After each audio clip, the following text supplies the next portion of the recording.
सुशासन कैसे होना चाहिए, भ्रष्टाचार के खिलाफ कैसे टेक्नोलॉजी का उपयोग करते हुए हम कार्यक्रम को आगे बढ़ा सकें। पहला सूत्र है शासन की स्थिरता। राजनीतिक स्थिरता के बगैर शासन स्थिर नहीं हो सकता।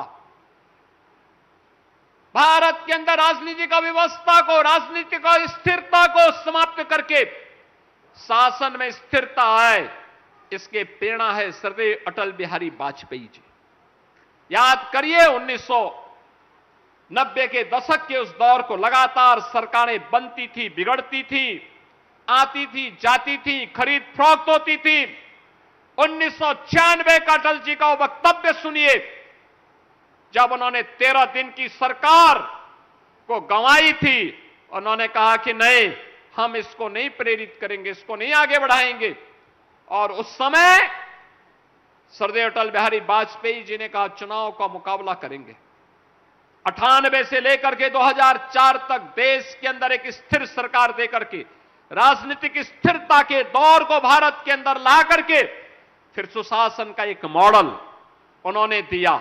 सुशासन का वो मॉडल जो डॉक्टर श्यामा प्रसाद मुखर्जी और पंडित दीनदयाल उपाध्याय जी की प्रेरणा से आगे बढ़ा था, आज वह देश के अंदर प्रधानमंत्री मोदी जी के नेतृत्व में एक साथ, चाहे वह डॉक्टर श्यामा प्रसाद मुखर्जी का भारत की एकता का संदेश हो, चाहे वह पंडित दीनदयाल उपाध्याय जी का अंत्योदय की प्रेरणा हो, चाहे वह सर्वदेव अटल बिहारी वाजपेयी जी के सुशासन का मॉडल हो, या अगर किसी ने किया है तो आज देश के यशस्वी प्रधानमंत्री श्री नरेंद्र मोदी जी के नेतृत्व में हमने नए भारत के अंदर देखा है।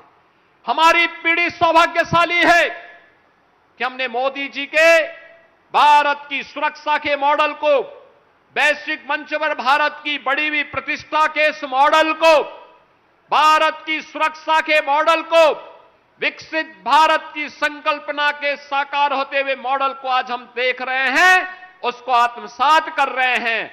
और विरासत और विकास का मॉडल कैसे हो सकता है, इसका केंद्र बिंदु बनाया है प्रधानमंत्री जी ने भारत के हृदय स्थल के रूप में जाने जाने वाले उत्तर प्रदेश को। पिछले 9 वर्ष के अंदर उत्तर प्रदेश के अंदर डबल इंजन की सरकार ने प्रधानमंत्री मोदी जी के उस मॉडल को यहां अक्षर से उतारने का काम किया। सोचता था आज से 9 वर्ष पहले काशी में काशी विश्वनाथ हम इतना भव्य बन जाएगा?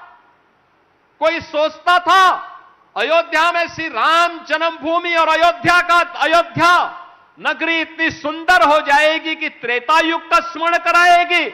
कोई सोचता था मां विंध्यवासिनी का धाम इतना सुंदर बन जाएगा? कोई सोचता था उत्तर प्रदेश में भव्य और दिव्य कुंभ ऐसे होगा? कोई सोचता था नैमिषारण्य की सुंदरता ऐसे होगी?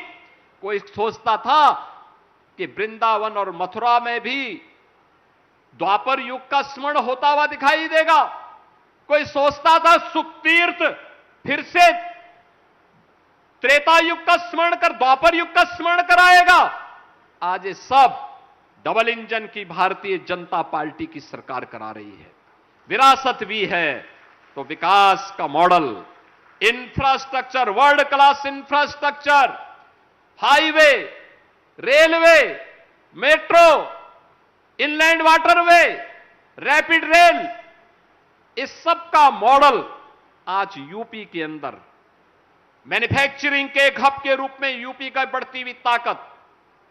हमारे पास अगर हम ड्रोन बना रहे हैं तो हम ब्रह्मोस मिसाइल भी बना रहे हैं। यही अंतर है।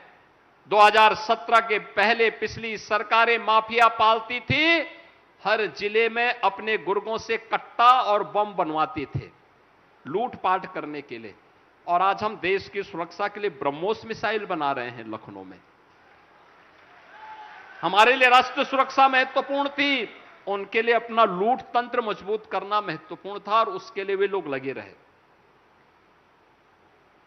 ये वे लोग हैं जिनकी अपनी कोई विचारधारा नहीं।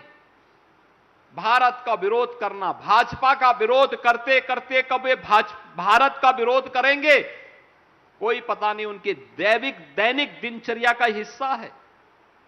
वे निरंतर इसके साथ लगे रहते हैं। वे लगातार इन कर्मों के साथ जुड़े हुए हैं।